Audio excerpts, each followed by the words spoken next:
देखिए हर खबर यहीं पर, सब्सक्राइब कीजिए TV9 भारतवर्ष। सबसे पहले तो ये बहुत दुखदाई बात है और मैं जो शहीद हैं उनकी आत्माओं को नमन करता हूं, शहीद के परिवार को सांत्वना देता हूं कि भगवान उनको शक्ति दे इस कठिन परिस्थिति को झेलने का। दूसरी बात जो मैं कहना चाहता हूं कि मेरी सूचना है कि फायरिंग नहीं हुआ है, गोली नहीं चली है, लेकिन फिर भी मौत हुई है।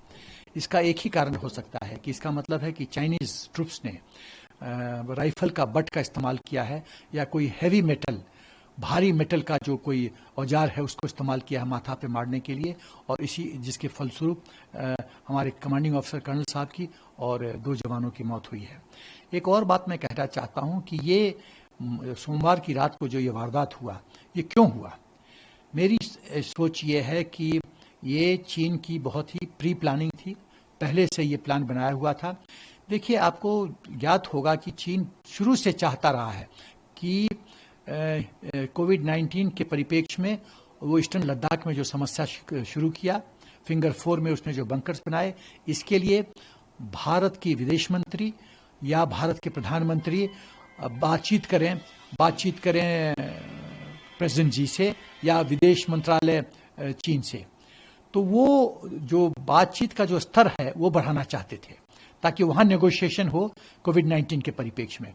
हिंदुस्तान की जो हुकूमत है, जो केंद्रीय सरकार है, वो इस चाल को समझ गई और इसीलिए उन्होंने बातचीत का स्तर मिलिट्री लेवल रखा और GOC 14 कोर वहां जाके बातचीत की है। चीन फिर अपनी पुराने स्ट्रेटजी पे आ गया है, वो चाहता है कि बातचीत का स्तर बढ़े, विदेश मंत्रालय इन्वॉल्व हो जाए या प्रधानमंत्री मोदी जी इन्वॉल्व हो जाए। हमको इस चाल में नहीं फंसना है।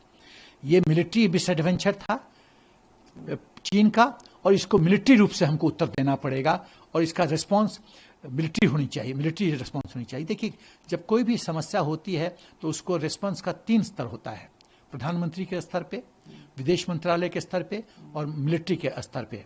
तो मौजूदा हालत में मेरी अपनी सोच है कि हमको मिलिट्री लेवल पे ही रिस्पांस देने की जरूरत है। अभी विदेश मंत्रालय या प्रधानमंत्री जी को पिक्चर में आने की जरूरत नहीं है, ये मेरी सोच है। क्योंकि यदि हम मिलिट्री लेवल पे उसका उत्तर, बहुत मजबूत उत्तर नहीं देंगे तो भविष्य में भी चीन वही हरकत करेगा, और यदि हम बहुत कठोर और मजबूत उत्तर देंगे तो चीन समझेगा कि यदि हमने ऐसा मिसएडवेंचर किया तो इसका बहुत कड़ा जवाब हिंदुस्तान की फौज से मिलेगा।